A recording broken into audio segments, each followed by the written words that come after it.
Hi everyone, here is a new tutorial on how to edit short clips using FilmoraGo.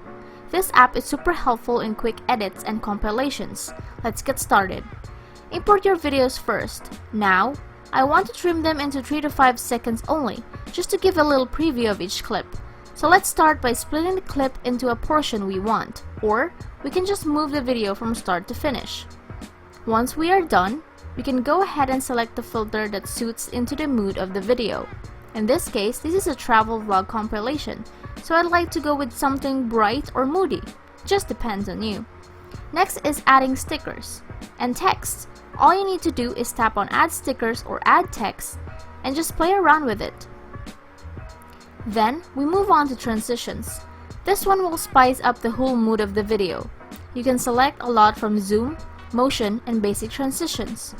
You can also add effects if you like. And lastly, music.